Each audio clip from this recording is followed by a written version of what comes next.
함께 기도하겠습니다. 사랑 없는 까닭에, 사랑 없는 까닭에 우리의 심령이 참으로 힘들어 있었음을 주님 앞에 고백합니다. 오늘 주의 말씀 속에 위로받게 하시고 사랑받게 하시고 사랑할 수 있게 해주셔서 우리의 교회와 우리의 삶의 자리가 사랑으로 풍성해질 수 있도록 축복하여 주옵소서.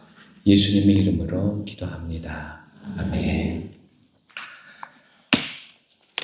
제가 부목사 때인데요. 그때 환갑이 좀 넘으신 권사님이셨습니다. 그분을 제가 부임하자마자 첫 신방을 하게 됐는데 집으로 오라고 해서 갔더니 깜짝 놀라는 일이 있었어요. 그 방에 들어가기 전에 링거들이, 빈 링거병들이 수십 개가 현관에 놓여 있고, 방이 모두 3개인데 3개 중에 2개의 방이 병원 베드가 놓여 있었어요. 한 베드에는 아들이 7년째 식물인간으로 누워 있었고, 한 베드는 비어 있었는데 13년을 식물인간으로 지내셨던 시어머니가 지난달 돌아가셨다라고 해요.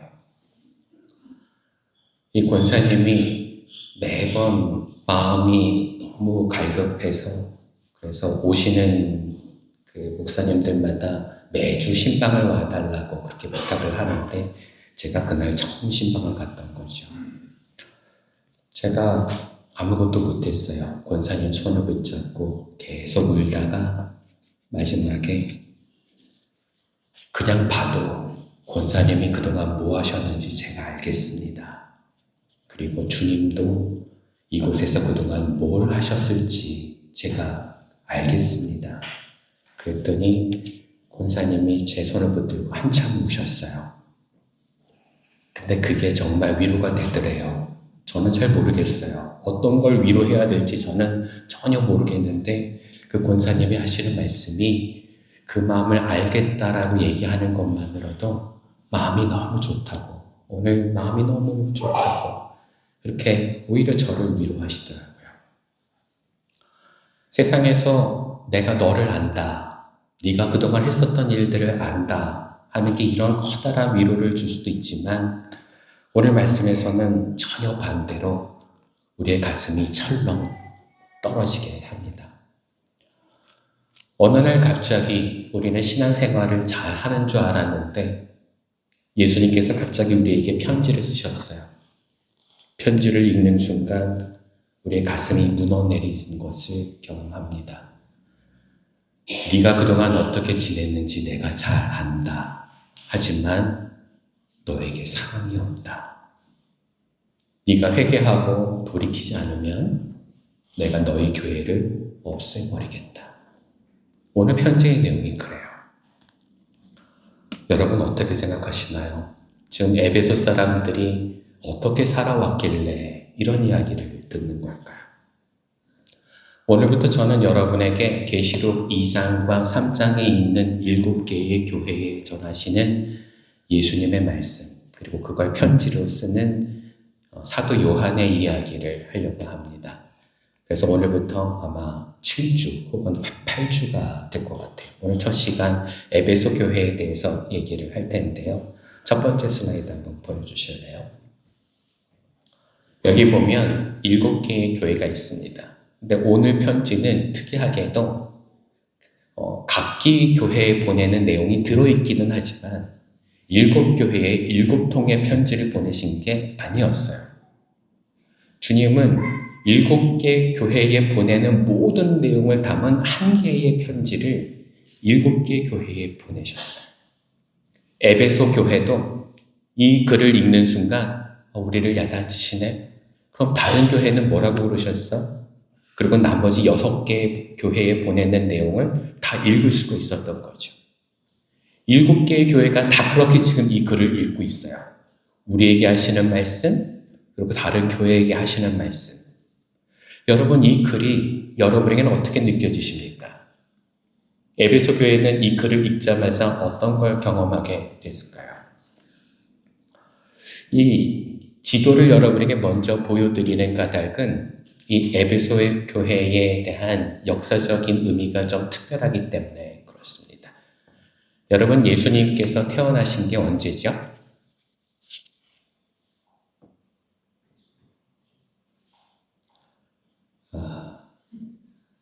설교를 몇 번 했는데 여러분 AD 0년일까요? BC 4년일까요? AD 4년일까요? 놀라시는 분들이 많으시군요. 네, 예수님이 태어나신 걸 기원으로 해서 우리는 0년으로 잡지만 하지만 역사학자들에 따라서 의견이 달라집니다. 그래서 어떤 학자들은 BC 4년에 예수님이 태어나셨다고 하는 사람들도 있고 어떤 학자들은 0년이 맞다고 하는 사람들도 있는데요. 그래서 요즘 역사학자들은 이걸 BC, AD로 얘기하지 않고 BCD, ACD 이렇게 얘기를 합니다. 의미가 좀 다르다라고 얘기를 하네요. 아마 이 중에는 전문가들이 있으실 테니까 집에 가서 인터넷을 찾아보시기를 바랍니다. 요즘 AI도 대답을 잘 해줍니다. 근데 이제 중요한 건 뭐냐 하면은요. 그때로부터 시간이 지나서 예수님께서 돌아가신 시간은 분명히 33년 뒤였겠죠? 그렇죠? 근데 예수님께서 돌아가신 다음에 제자들이 예루살렘을 지키고 기도하면서 새로운 교회 공동체를 만들고 있었어요. 사도행전을 읽어보면 그 행정적인 일을 다 감당할 수가 없어서 12명의 제자뿐만이 아니라 7명의 집사까지도 뽑아서 그 초대교회가 움직였다라는 내용이 나와요. 근데 그게 얼마나 지속이 됐을까요? 여러분 알고 계세요? 이건 제 책임이죠. 그동안 그 설교를 안 했으니까. 그래서 이제 그 얘기를 좀 하려고 합니다. 여러분 예루살렘 성전이 예수님께서 계실 때에도 계속 짓고 있었다라는 거 아세요? 헤롯 성전이 계속 지어지고 있었는데 그런데 그게 완공이 된 게 AD 62년 혹은 63년이라고 얘기를 해요. 근데 그 성전이 완공이 됐을 때 문제가 일어났는데요. 이 성전에 그 공사에 참여했었던 약 12,000명, 12,000명의 사람들이 갑자기 실직을 하게 됐대요. 예루살렘 도시 안에 12,000명의 실직자가 생긴 게 어떤 효과를 가져왔을까요? 사람들이 불만이 넘쳐나게 됐겠죠? 먹을 것이 없는 사람들이 구걸도 하게 됐겠죠? 근데 문제는 딱 그 시간에 맞춰서 로마가 재정난이 왔어요. 그래서 각 총독들이 세금을 더 많이 거두려고 노력을 했는데 그때 폴루스라고 하는 총독이 성전에 있었던 금 12달란트를 빼앗아 가고 사람들에게서 더 많은 세금을 걷자 그만 폭동이 일어나 버리고 말았어요. 근데 그 폭동이 일어난 것을 제압하기 위해서 예루살렘에 파견됐었던 총독이 해결을 못하니까 수리아 총독이 갈루스라고 하는 사람이 여기까지 파견을 해서 3만 명의 군대를 데리고 이 예루살렘을 삥 둘러쌉니다. 그리고 이 안에 있는 폭동을 진압하기 위해서 전쟁이 일어나게 된 거예요. 왜냐하면 이스라엘 사람들이 모두 다 한꺼번에 일어나서 반란을 일으켰기 때문에. 근데 이 전쟁이 일어나는 동안 예루살렘에 있는 사람들이 거의 죽게 생겼대요. 옛날에는 뭘로 싸웠죠, 여러분? 옛날이라니까 여러분 생각하시길 총칼로 총이 없었죠. 칼과 방패로 싸우고 창으로 싸우고 화살로 싸울 거라고 생각했지만 여러분 로마 사람들은요 그런 걸로 안 싸웠어요. 여러분 투석기 아세요? 투석기 이걸로 싸웠대요. 그래서 밤마다 낮마다 하루 종일 커다란 돌멩이들이 날아오는데 이상하게 이 사람들이 쓴 돌멩이가 하얀색이었대요. 그래서 낮에도 잘 보이고요. 밤에 횃불을 들고 있으면 날아오는 돌이 보였대요. 그래서 하얀 돌이 날아오면 이스라엘 사람들이 뭐라고 그러냐면 아들 온다 이렇게 얘기했대요. 아들이 온다 그러면 돌멩이가 날아오는 거예요. 그럼 이게 성벽에 부딪히면 성벽이 무너지고 그럼 안에서 지키고 있던 사람들은 어떻게 될까요? 그 성벽을 다시 쌓으려고 하다가 다시 그 돌에 맞아서 죽고 하는 일들이 계속 비일비재하게 일어났던 거죠. 그 전쟁이 거의 1년, 2년 계속돼서 거의 이제 로마 사람이 이기려고 하는데, 근데 이상하게 역사적으로도 이유가 없대요. 이유를 찾을 수가 없어요. 왠지 모르게 갑자기 이 총독이 군인들을 데리고 후퇴를 하기 시작을 하는 거예요. 역사가들도 이유를 몰라요. 지금까지도. 왜 그런지 모르는데 후퇴를 하기 시작하는데 그때 놀라운 일들이 일어났어요. 모여 있었던 기독교인들이 그 틈새를 노리고 문 밖을 빠져나와서 도망을 가버린 거예요. 유대인들은 다 남아있는데 누가? 기독교인들이. 왜 그랬는가 하면 여러분 마태복음 24장이나 누가복음 19장, 21장 이런 내용을 보면 예수님이 이렇게 얘기하시거든요. 곧 예루살렘에 멸망이 오게 될 터인데 군대가 와서 이 성을 빙 둘러싸고 있을 때면 마지막 때인 줄로 알라. 그때가 되면 도망갈 수 있다면 산으로 도망하라 하는 내용이 거기 있어요. 기독교인들은 바로 그때가 도망하라고 하는 예수님의 사인이라고 생각했어요. 그래서 모여 있다가 그만 그때 도망줄을 친 거죠. 그래서 요단의 동편에 펠라라고 하는 도시를 만들어서 계속 유입되는 그런 기독교인들이 모이는 기독교 공동체가 세워지게 됐어요. 그 펠라라고 하는 것은 지금도 시리아 지역에서 기독교인들이 남아있는 아주 유명한 공동체입니다. 시리아 기독교가 거기서 태동이 됐죠. 근데 문제는 그렇게 도망가게 됐을 때에 그곳에 남아있었던 제자들이 얼마나 있었을까요? 그때가 AD 66년, 예수님께서 돌아가신 뒤에 33년이 훨씬 지난 다음이었죠. 여러분 어떻게 생각하세요? 몇 명이나 남아있을 것 같으세요? 거의 없었어요. 거의. 근데 딱 한 사람, 오늘 우리가 정말 이 사람은 살아있는 게 맞다라고 확인되는 사람이 한 사람이 있어요. 그게 누군가 하면 사도 요한이에요. 사도 요한이 요한복음 19장에 보면 예수님께서 십자가에 매달려 돌아가시는 그 마지막 장면에 어머니 마리아와 함께 예수님의 발밑에 와 계셨대요. 근데 예수님이 이 요한에게 이렇게 얘기하는 거죠. 보라, 너의 어머니다. 그리고 마리아에게 얘기하기를 보십시오. 당신의 아들입니다. 이렇게 얘기하시고 돌아가셨어요. 제자 요한에게 하신 말씀이 무슨 뜻이었을까요? 내 어머니를 나 대신에 부필해 다오 하는 부탁이겠죠. 그래서 사도 요한은 그때부터 마리아를 모시고 자신의 친어머니처럼 모시기 시작을 했는데 요 66년 전쟁이 일어나고 모두가 도망해야 할 때에 요한은 배를 타고 에베소로 왔다고 합니다. 이건 성경이 없죠. 성경이 없어서 우리는 이 1세기의 교부들의 이야기를 듣고 그들의 저작을 통해서 알 수가 있어요. 12제자의 제자들이 있었는데 그 제자들을 우리는 속사도라고 얘기합니다. 속사도. 그리고 그 제자들의 제자들에 대해서는 우린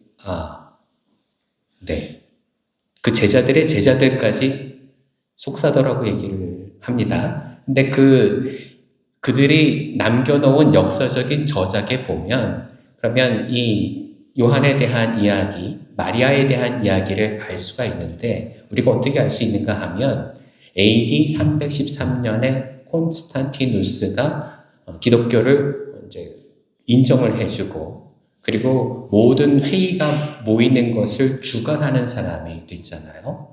그래서 역사학자들이 그때의 기록을 남길 수가 있었는데 그 기록에 보면 이 에베소에 예수님의 어머니 마리아가 살고 있다라는 내용이 나온대요. 그래서 이번에 제가 이 튀르키예를 갔다 왔잖아요. 그래서 여러분에게 사진을 좀 보여드릴게요. 다음 보실까요? 이 에베소의 고대 도시로 가는 초입에 바로 이것을 만날 수가 있는데 이게 뭐냐 하면 누가의 무덤이에요. 누가복음을 쓴 누가의 무덤. 누가의 무덤이 이곳에 있는 것이 최근에 발견이 됐는데 이유가 뭘까 생각을 해보면 마리아가 있고 요한이 끝까지 남아 있었던 이곳에 마지막까지 사료를 귀로 듣고 계속 물어볼 수 있는 마지막 사료가 있길래 여기까지 와서 그것을 쓰고 죽지 않았을까 하는 그런 생각을 해본다고 합니다. 그래서 이 유적지의 입구에 누가의 무덤이 있고요. 조금 더 올라가시면 다음 페이지 성 요한의 기념교회가 있습니다. 요한이 여기까지 와서 지내다가 돌아가시고 그리고 그 시신을 묻어서 작은 예배당을 하나 지었는데요. 그 예배당을 지은 게 AD 2세기 그리고 200년이 더 지나서 AD 4세기 때 기독교가 공인이 되고 난 다음에 이 교회를 좀 더 크게 이 바실리스카 모양으로 이렇게 지은 게 지금의 이 모습이라고 해요. 다음 페이지 볼까요? 이게 그래서 2세기 때 처음 지었었던 예배당이고요. 지금 그림에 보이는 저쪽 끝에 그림 3개가 보이죠? 제가 제단입니다. 저 밑에 요한의 시신이 있었던 것을 다음 페이지 보시면 바실리카로 만들어서 이 가운데에다가 성요한의 그 시신을 여기다가 안치했다라고 해요. 그래서 여기서 보시면 저는 다 돌아보지는 못했는데 마리아 기념교회도 있고요. 마리아의 생가, 그러니까 마리아가 살던 곳, 그곳이 여기에 보존이 되어 있다라고 합니다. 그래서 많은 학자들도 이게 사실이라는 것을 인정을 해요. 근데 왜 요한이 여기까지 와서 목회를 하게 됐을까? 여러분이 교회를 처음 세우게 된 건 사도행전 18장, 19장에 보면 사도 바울이 와서 개척을 합니다. 그래서 에베소 교회가 세워지게 되었고 아볼로도 와서 여기다가 복음을 전할 때도 있었고 많은 사람이 여기를 거쳐갔는데 바울이 3년간 목회하다가 떠나간 다음에 뒤이어서 목회한 사람이 디모데예요. 근데 디모데가 여기서 목회하다가 순교하게 됩니다. 대부분의 제자들이 다 순교를 해서 그래서 제자들이 남아있지 않을 때에 그때 사도 요한이 어머니 마리아를 모시고 어떻게 여기 오게 됐는데 근데 그 자리가 비어 있으니까 사도 요한이 이 교회를 맡게 된 거죠. 근데 그때 박해가 시작이 되게 됐어요. 아까도 말씀드렸죠. 예루살렘이 붕괴되고 그때가 마침 로마가 재정 상태가 어려울 때였다고. 그래서 로마가 유대인들과 함께 기독교인들을 잡아들입니다. 왜냐하면 기독교인들도 대부분 유대인이기 때문에. 지금도 전쟁이 나면 유대인들이 가장 핍박을 많이 받는 이유가 뭔지 아세요? 금융권에 가장 내놓으라 하는 사람들이 다 유대인들이에요. 그 사람들을 잡아들이면 돈이 많이 생기게 된대요. 그래서 옛날부터 전쟁만 터지면 사람들은 유대인들을 잡아갔다라고 합니다. 이때도 마찬가지겠죠. 그래서 교회와 유대인들이 한꺼번에 핍박을 받았을 때예요.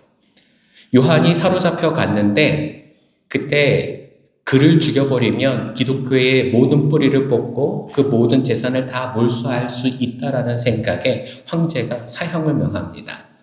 끓는 기름을 놓고 거기다가 요한을 빠뜨렸는데 요한이 안 죽었어요. 털끝도 다 다치지 않았대요. 안 믿어지시죠? 네, 저도 안 믿어집니다만. 근데 어떻게 됐는가 하면 그래서 죽일 수가 없는 그 요한을 어떻게 처리할까 고민하다가 그러면 유배 보내자.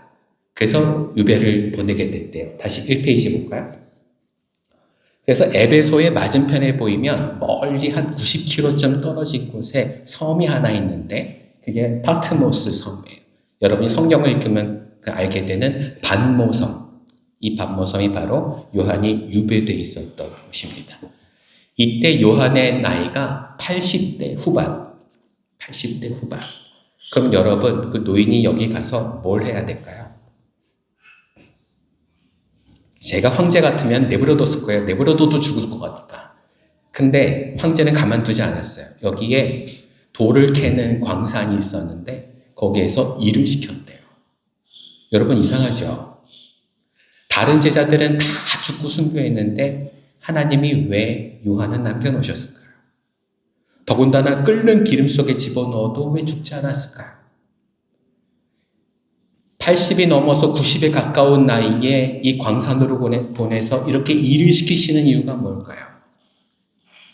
근데 여러분, 저는 이번에 가보지는 못했지만, 여러분, 인터넷에서 치면 나옵니다. 반모에 있는 이 성 요한의 기념교회가 또 있는데 거기는 이제 굴 속에 가서 기도하는 내용 그런 굴이었어요. 근데 그 굴에 가면 재미있는 게 요한이 벽에다가 손을 짚고 머리를 벽에다가 대고 기도를 했대는데 그 기도했던 자리가 머리 모양으로 요만큼 파져 있는 거예요. 달아가지고. 그리고 손을 댔었던 그 자리도 요만큼 파져 있어요. 거기를 후대 사람들이 금으로 장식을 해놨어요. 요한이 손을 대고 머리를 대고 기도했다. 여러분, 이게 저는 그냥 웃을 일은 아니라고 생각해요. 그게 무슨 뜻인가 하면, 여러분, 아흔이 가까운 노인이 낮에 내도록 곡괭이질을 하고 돌을 나르다가 저녁에 집에 돌아와서 퇴근을 한다고 하지만 기도할 만한 여력이 있었을까요? 근데 도대체 어떻게 기도했으면 거기 그만큼 닳고 닳아서 커다란 구멍이 생겨 있는 걸까요? 근데 하나님은 그에게 어떠한 힘을 주셨는가 하면 그 저녁에 눈도 침침해서 잘 안 보일 텐데 그에게 편지를 써서 이 일곱 교회에 보내게 하셨다는 거예요. 여러분, 우리가 읽는 게 금방 읽기는 하겠지만 여러분이 편지를 받는다가 아니라 여러분이 쓴다라고 생각하고 한번 보세요. 이 긴 편지를 쓸 수 있었을까? 내가 받기에는 짧은 편지지만 쓰기에는 긴 편지예요. 아닌가요? 요한계시록이 21장이거든요. 이걸 다 요한이 써서 보냈다라는 거예요. 귀양 간 사람이 사람을 만나서 편지를 붙일 수 있었을까요? 어렵겠죠? 근데 아까 말씀드렸죠. 이때 로마가 어떻다고요? 재정 상태가 꽝이었다고. 그래서 재정 상태가 안 좋으니 군인들도 많지 않았을 테고 보초 서는 사람도 많지 않았을 테고 이 외딴 섬에서 요한을 지키는 사람이 그다지 신경 쓰지 않았겠죠. 그래서 요한이 편지까지 쓸 수 있었어요. 그가 이곳을 탈출할 생각은 하지 않았지만 그는 편지를 써서 그래서 이 교회에다가 보냅니다. 사람들이 다 돌아서 봐야 하기 때문에 주님은 이 요한에게 쓰는 순서를 이렇게 가르쳐 주세요. 보세요. 1번, 2번, 3번, 7번까지 어떤 순서 같으세요? 딱 돌아서 가기에 딱 좋죠? 주님이 이걸 생각하시고 이렇게 메시지를 주셨어요.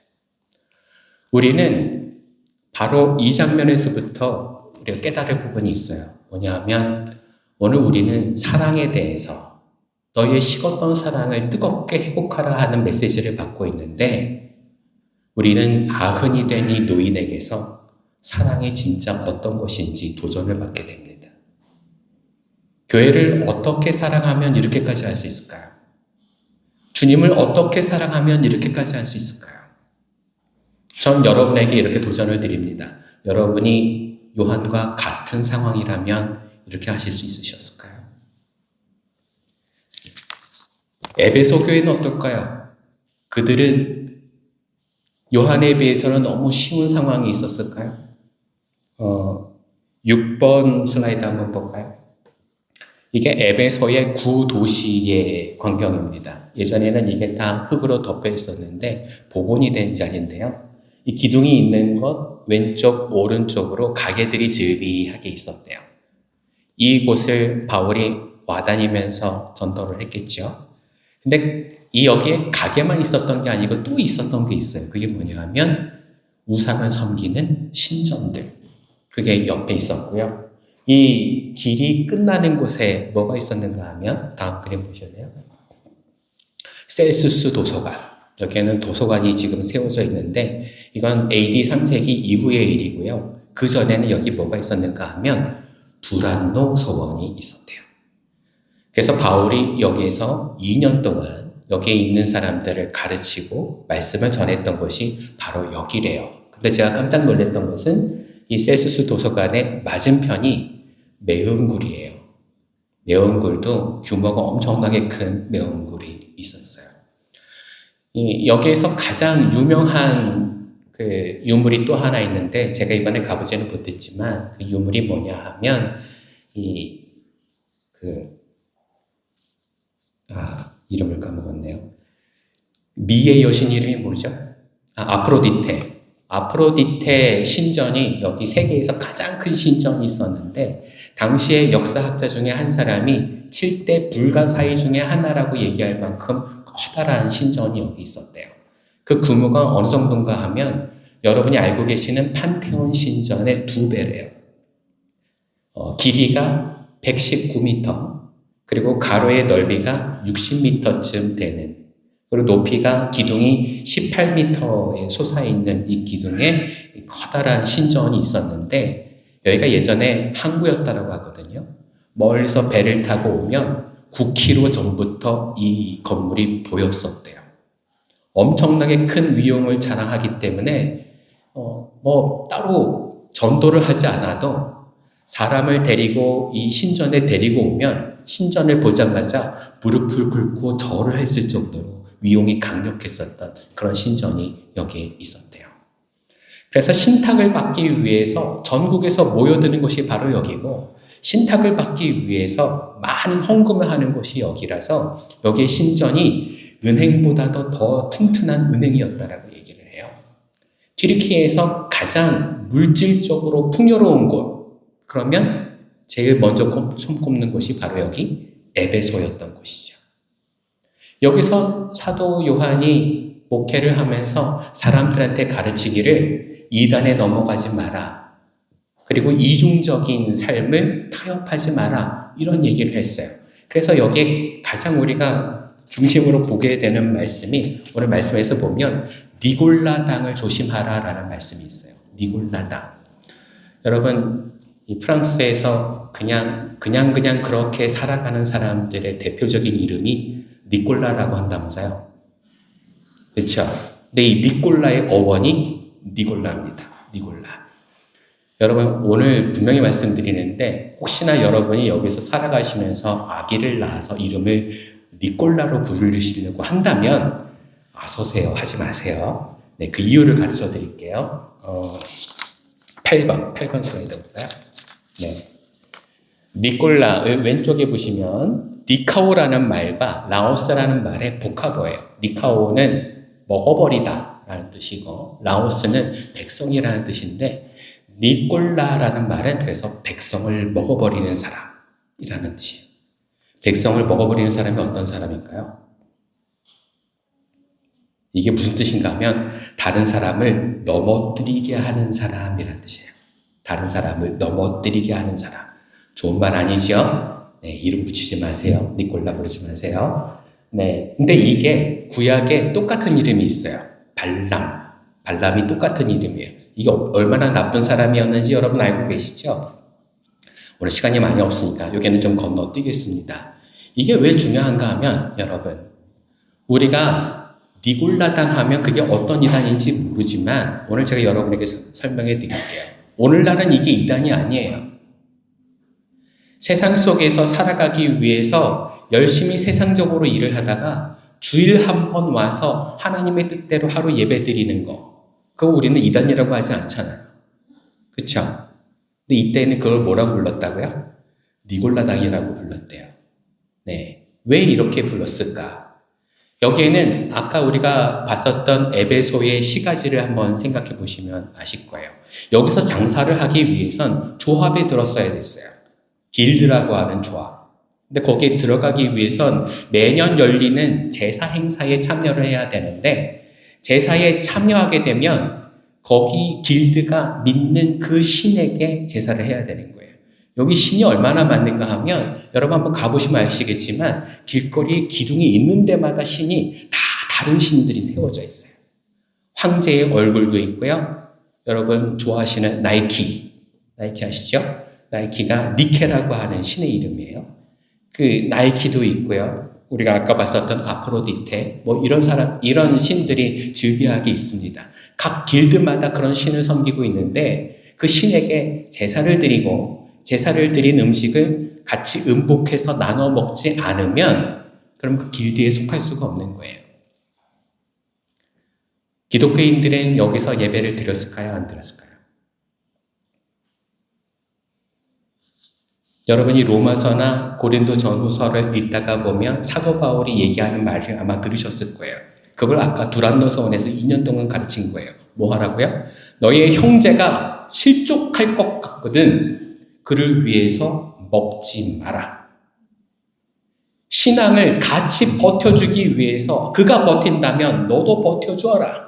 네가 먼저 버텨서 다른 사람들이 너와 함께 신앙을 버틸 수 있도록 신앙의 중심을 지켜라. 그게 사도 바울의 이야기였어요.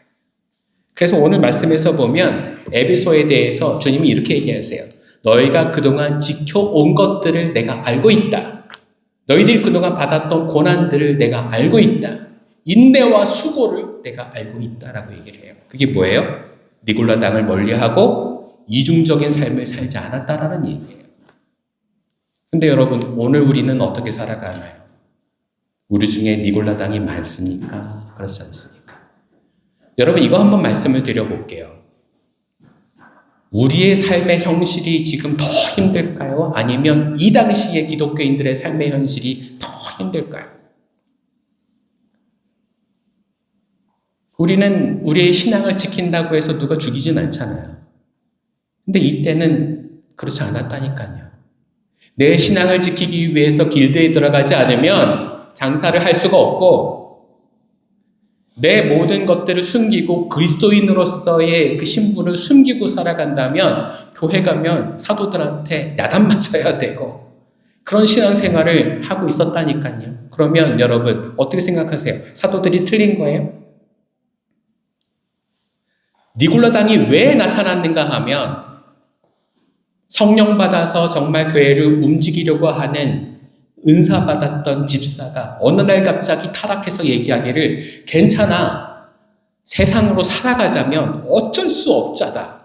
그렇게 해서 그 당이 만들어진 게 니골라 당. 그 당들은 어떻게 됐다고요? 삶과 타협하면서 그렇게 살아도 괜찮다를 외치는 사람들이었어요. 근데 주님이 뭐라고 그러세요? 오늘 말씀 읽어볼까요? 2장 6절 말씀 같이 한번 읽어봅니다. 2장 6절. 그런데 내게는 잘하는 일이 있다. 너는 니골라 당이 하는 일을 미워한다. 나도 그것을 미워한다. 아멘. 여러분, 주님은 그런 거 싫어하세요. 제가 지금 원론적인 이야기를 하는 거라고 생각하지 마세요. 여러분, 이 당시에 이 기독교인들이 우리보다 삶의 자리는 더 힘들었어요. 하지만 그것들을 이분들은 지켜냈어요. 그럼 여러분 어떻게 해야 되나요? 칭찬해야 될까요? 야단쳐야 될까요? 칭찬해야죠. 그렇죠? 근데 오늘 야단 맞고 있어요. 야단 맞고 있잖아요. 왜요? 무엇 때문에? 네? 3절, 4절 이어서 한번 읽어볼게요. 3절, 4절. 너는 참고 내 이름을 위하여 고난을 견뎌냈으며 낙심한 적이 없다. 이렇게 좋은 성도가 어디 있어요? 저 같으면 칭찬 많이 할 텐데. 근데 4절 볼게요. 그러나 너에게 나무랄 것이 있다. 그것은 내가 처음 사랑을 버린 것이다. 처음 사랑을 버린 것이다. 여러분, 첫사랑은 버리는 게 맞는 거 아닌가요? 우리 부인들 한번 생각해 보세요. 남편이 첫사랑을 아직 기억하고 있다면 용서하실래요? 안 하실래요? 이거 너무 이상적인 거 아닌가요? 네. 그래서 이게 여러분들한테 제가 말씀드리기는 번역이 좀 잘못됐어요. 이게 첫사랑이 아니고요. 지금까지 해왔던 지난 사랑을 얘기를 해요. 네가 그동안 해왔었던 사랑이 이제 없어졌다. 주님이 그렇게 얘기하시는 거예요. 그동안 해왔던 사랑이 없어졌다. 이게 무슨 뜻이에요? 사랑이 식었다라는 말이죠. 사랑이 식었다라는 말이에요. 근데 이게 왜 이렇게 나쁜 걸까요? 다른 거는 다 잘했는데 사랑이 식었다고 해서 남으라고 계세요. 우리의 교회를 볼까요? 여러분, 우리 교회가 에베소 교회랑 좀 비슷하죠? 인정하고 싶지 않으실 수도 있겠지만, 네. 우리 교회 참 잘하잖아요. 대부분 잘해요. 그렇죠? 네. 근데 여기서만큼은 제가 자신하기가 참 어려워요. 사랑이 많은 교회인가? 사랑이 많은 교회인가? 저는 한 가지는 알아요. 목사를 사랑을 많이 해주시는 교회라는 건 알아요. 여러분이 서로 사랑을 많이 하는가는 잘 모르겠어요. 제 판단이 맞나요? 여러분이 서로 사랑을 많이 하는지는 제가 잘 모르겠어요. 오늘 주님은 우리에게 뭐라고 얘기하시는가 하면 그게 없으면 엔진이 없는 차와 같다라고 얘기하시는 거예요. 다른 게 다 잘못돼도 조금 부족해도 괜찮은데 근데 그런 것들은 다 잘하고 있고 정말 필요한 거 하나를 너희가 잘 못하고 있구나. 그게 사랑이다 라고 얘기하시는 거예요. 사랑. 여기서 얘기하는 사랑이 과연 뭘까요? 뭘 어떻게 하라는 사랑일까요? 오늘 그래서 여러분에게 잘 아는 말씀 하나 보여드리려고 해요. 고린도전서 13장 14번 슬라이드입니다. 보이시죠? 같이 한번 읽어볼게요. 내가 사람의 모든 말과 천사의 말을 할 수 있을지라도 내겐 사랑이 없으면 울리는 징이나 요란한 꽹과리가 될 뿐입니다. 내가 예언하는 능력을 가지고 있을지라도 또 모든 비밀과 모든 지식을 가지고 있을지라도 또 산을 옮길 만한 모든 믿음을 가지고 있을지라도 사랑이 없으면 아무것도 아닙니다. 내가 내 모든 소유를 나누어 줄지라도 내가 자랑 삼아 내 몸을 넘겨줄지라도 사랑이 없으면 내게는 아무런 이로움이 없습니다. 아멘. 여러분이 에베소 교회가 어떤 교회인가 하면은요, 여기서 선교사를 길러내서 다른 지방에 있는 교회로 많이 보냈던 교회예요. 일꾼을 많이 보낸 교회. 부모들한테서 얼마나 잘 배웠겠어요. 그런데 주님은 이 교회에다가 나무라세요. 뭐가 없다고요? 사랑이 없다고. 이 교회가 어떻게 시작이 됐는가 하면 길거리에 앉은뱅이를 사도 바울이 일어섰게 하는 기적이 일어남으로 말미암아서 귀신 들렸던 사람을 내쫓아내고 멀쩡해지는 것을 보여줌으로 말미암아서 기적으로 말미암아 시작된 교회가 에베소 교회예요. 주의 말씀이 어떤 능력을 갖고 있는지 알고 있고 산을 옮길 만한 믿음이 무엇이라는 걸 알고 있는 교회가 에베소 교회예요. 근데 주님이 뭐라고 그러세요? 그래도 사랑이 없으면 아무것도 아닙니다. 여러분, 우리는 어떨까요? 여러분, 성령의 능력을 구하시죠? 내 삶에서 뭔가 대단한 일이 일어나길 원하시죠? 근데 여러분, 거기에 사랑이 없으면 아무것도 아닙니다. 지난주에 우리가 다윈 얘기를 했어요. 어려움이 있을 때에 그걸 주님 앞에 던져놓고 캐스트아웃하고 우리가 하나님께서 도우실 것을 믿고 나아가라. 근데 여러분, 이걸 암만 들어도 그래도 던져놓는 일을 못하는 분들이 많으세요. 왜요? 왜요? 던져놓으려고 하니까 걱정이 되기 때문에. 던져놓으려고 하니까 그게 뭔지 잘 모르겠다고. 근데 왜 그걸 모를 수밖에 없지 않나요? 해봐야 아는데. 해봐야 알잖아요. 걱정을 던져봐야 걱정을 던졌구나. 이제 그럼 어떡하지? 그러면 그걸 주님이 책임지실 텐데 우린 던지지 않으니까 우리가 그 다음 일을 몰라요. 여러분, 사랑도 마찬가지라는 거 아세요? 사랑을 해봐야 사랑이 어떤 능력이 있는 줄 아는데 사랑하면 뭐하노? 쟤는 나 미워하는데 그럼 사랑을 못해요. 사랑을 못하니까 사랑의 열매가 뭔지 몰라요. 사랑의 열매가 뭔지 모르니까 나는 사랑받은 적이 없고 나는 사랑받은 적이 없으니까 사랑의 능력이 뭔지 몰라요.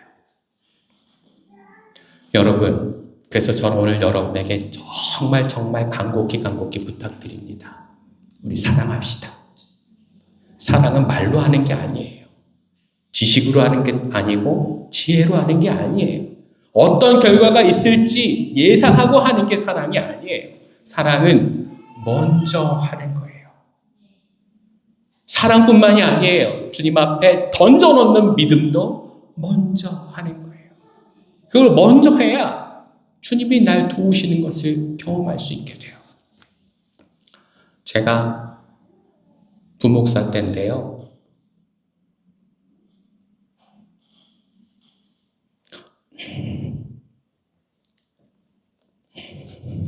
죄송합니다.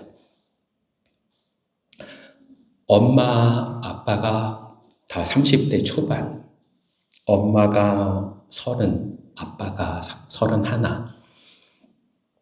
근데 두 분이 모두 고아예요. 고아원에서 지내다가 만나서 결혼해서 그래서 27인가에 결혼을 했대요. 그래서 아기가 3살쯤 되는 아기가 있었는데 남편이 31살 때 30살인 부인이 돌아가셨어요. 그때까지 3년 동안 암투병을 하셨고 그리고 슬하에 3살짜리 애가 있는데 애가 낳기 전부터 암이 있었던 걸 어렵게 낳고 그리고 3년 만에 엄마가 돌아가신 거죠. 그 집에 장례식을 어떻게 도우려고 제가 갔는데 하루 종일 기다려도 문상객이 없어요. 가족이 없으니까. 어떻게 해야 할지 몰라서 어떻게 위로해야 될지 몰라서 제가 집사님한테 집사님 올 사람이 아무도 없는데 여기서 3일을 어떻게 버팁니까? 집사님도 지금 많이 힘들어 보이시는데 일단 이 문상하는 장소를 교회로 옮기고 그리고 이 교회 예색을 다 관리할 테니까 집사님은 집에 가서 조금 쉬시지요. 그리고 나오시면 어떨까요?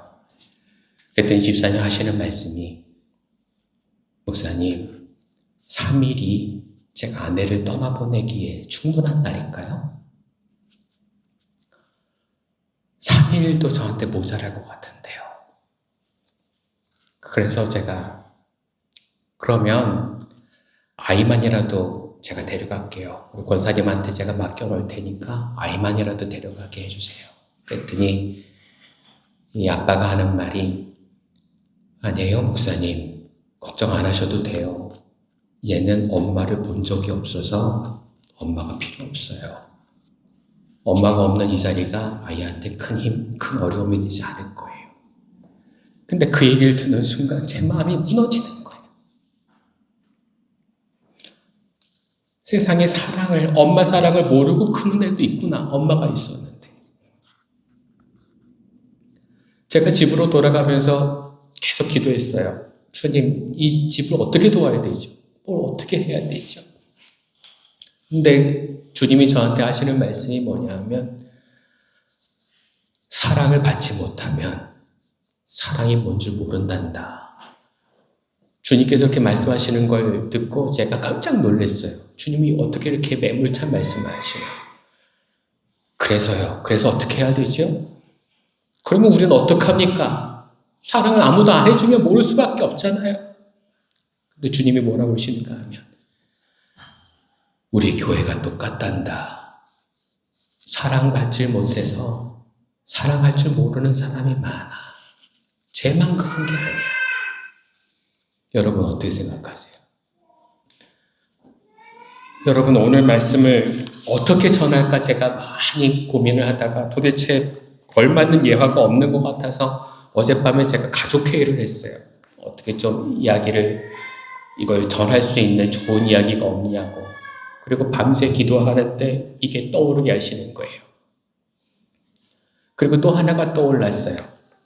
제가 당시에 한참 시골에 있는 교구를 맡았었는데 거기에는 결혼하기가 쉽지가 않으니까 외국에서 오는 처자들을 데려다가 결혼하는 그런 가정들이 많았어요. 한 집은 필리핀에서 온 아내를 맞이를 했는데 그렇게 와서 잘 살고 아기까지 잘 놓고 그리고 잘 사는 줄 알았는데 근데 어느 날 이 필리핀에서 오신 집사님이 한국말도 잘하게 돼서 교회를 와가지고 저한테 하시는 말씀이 그런 거예요. 목사님 상의할 게 있어요. 네. 비밀리에 해야 돼요. 그래서 방에 가서 얘기를 하는데 집사님 그러시는 거예요. 저 헤어지고 싶어요. 저 남편 사랑 안 해요. 아기도 있으시잖아요. 네. 어떻게 살았죠? 우리 시어머니 하는 말이 몸 붙이고 살다 보면 정든다고 하는데 저는 암만 오래 살아도 정이 안 들어요. 집에서 일하고 나서 밤에 잠들기까지 말 한마디를 하지를 않아요. 밥 먹자는 말도 자자는 말도 안 해요. 그냥 저는 애 보는 사람이고 밥하는 사람이고 따로따로 자야 되고. 근데 필리핀 사람이 모이는 그 모임에서 생판 모르는 남자가 자신한테 계속 SMS를 보냈는데 저녁에 잘 자, 내 꿈 꿔. 그리고 문자 한마디 보내는 게 자기는 마음이 설렌다는 거예요. 나는 이런 사랑하고 싶은데 내 남편은 나한테 그런 사랑 안 해준다고. 여러분, 사랑한다라는 게 얼마나 큰 힘인 줄 아세요? 사랑을 아끼고 사랑을 안 주는 게 권력이 아니에요. 여러분, 누군가는 그 사랑을 받지 못해서 정말 외롭고 힘들 수가 있어요. 근데 여러분이 그 사랑을 주는 순간 우리의 삶은 기적과 놀라운 일들이 일어날 수가 있어요. 사랑받는다라는 게 얼마나 행복한 줄 아세요? 모르세요? 이럴 때 아멘 하면 좋겠는데 이럴 때도 아멘.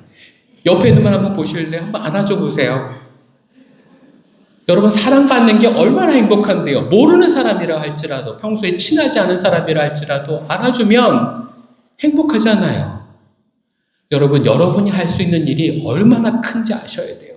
왜 오늘 주님께서 우리에게 사랑하지 않는다고 너희들의 모든 죄를 내가 벌해버리겠다라고 얘기하시는가 하면, 사랑은 내가 올가맬수록 내 죄가 더 커지는 거기 때문에 그래요.